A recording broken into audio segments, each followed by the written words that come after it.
Welcome back to Little Bighorn Treasure Hunting Sources 4, where I am seeking to help to try and save the written Native American language of symbols called Togia. Once again, please let your eyes and an open mind look at what I'm going to share with you. Please question and even doubt what you are being told, but if it looks to be true, learn the symbols of the Togia language so you may look for and find Native American treasure yourself.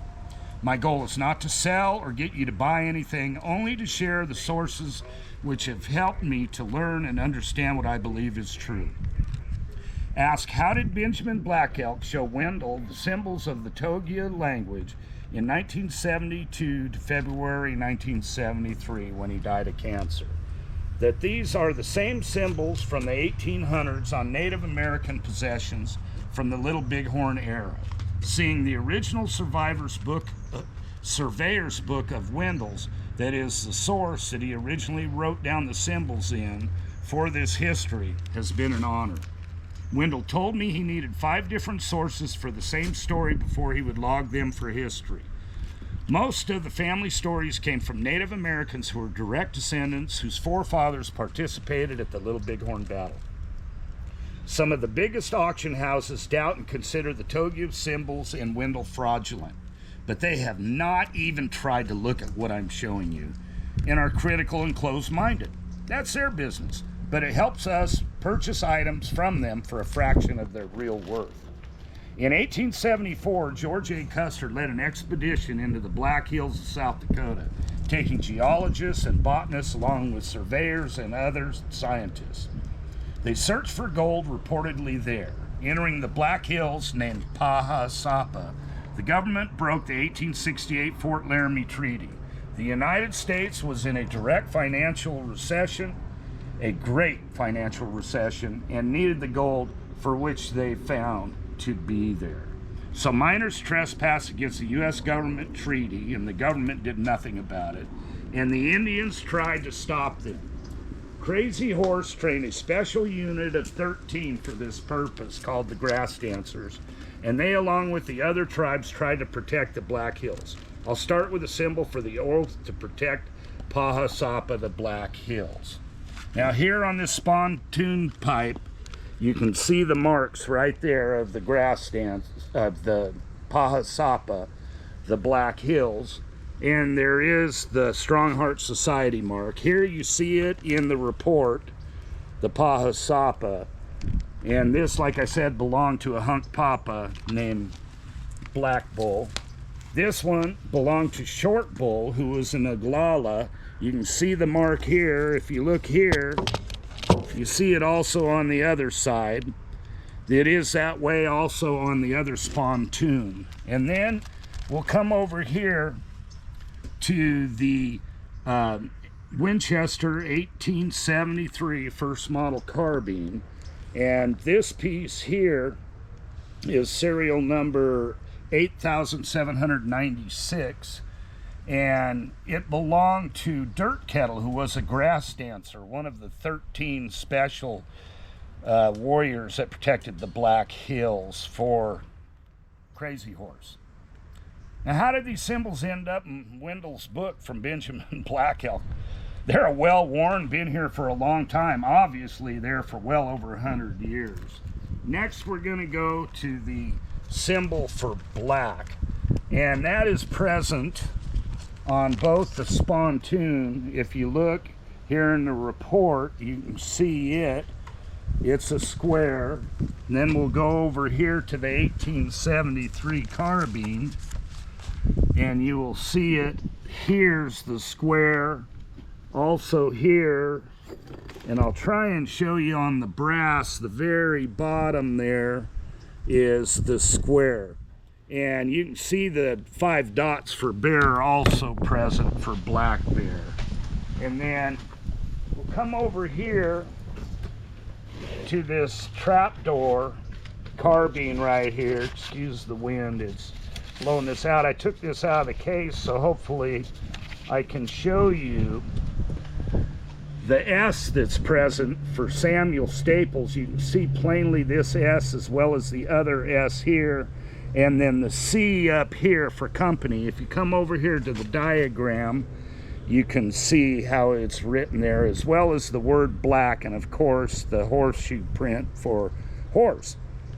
Next, we will go to the other carbine up here, and this carbine here is serial number 34146, and was issued to Corporal William M. Smith of Company B, who was with the company protecting the pack train that followed behind Custer. This was taken by a Yanktonian whose name was Laughing, who put his brother, who he rode with's name, Black Cloud, also on the gun, and his son Forked Horn also is on the gun. But if you look here, you can see black here, and you can also see it in the photos here in the book on both sides. See it plainer there without the mark.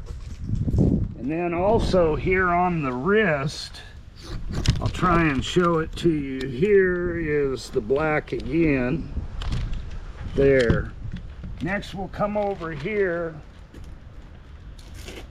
and this here is belonged to an Aurora Scout, and they were Custer's favorite, and it was personally given to his scouts by Custer.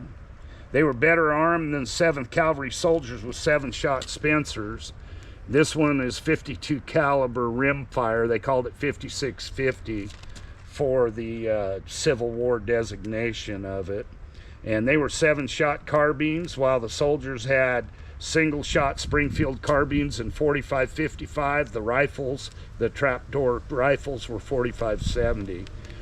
The Aurora Scout's name was Black Fox, and remember, remember, you have black, a square, prominent.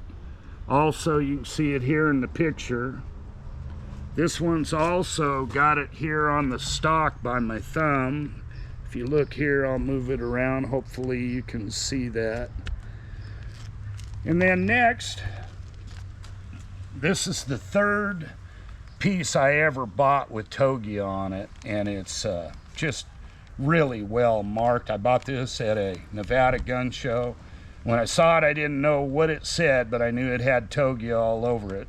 This one belonged to Little Creek, a Northern Cheyenne, and a headman of the Crazy Dog Warrior Society. They were really bad dudes. They even made them camp separately. And here, if you look, you can see the word black right in here. And like I said, this one is very well marked. See the black there, as well as the words black there. Okay, next we'll come over here, and these are items here. The first one pictured here is a Remington serial number 307 1858 Navy percussion revolver that belonged to Black Coyote. You can see the word black in various places on it. This piece sold at the January 2023 auction, and that of today, 10/20/2023, I have not yet been paid for this gun. Whoever owns it has a great piece of history, and it's very well marked. Next is pictures from a Sharps carbine, serial number 34658, in 5070 from the same auction, which I also have not been paid for this. But it belonged to Black Bear, who was a member and leader of Crazy Horse's 13 Grass Dancers. This here's another truly historical piece that sold at the auction. Like I said, haven't been paid for that one either. So, also, please don't forget the missing 1865 Spencer, serial number 857 from that same auction. I don't know where that one went to. I know it didn't sell, but it's out there somewhere. But look for more videos coming soon. Thank you. My email is lbhtreasure, Treasure, lbhtreasure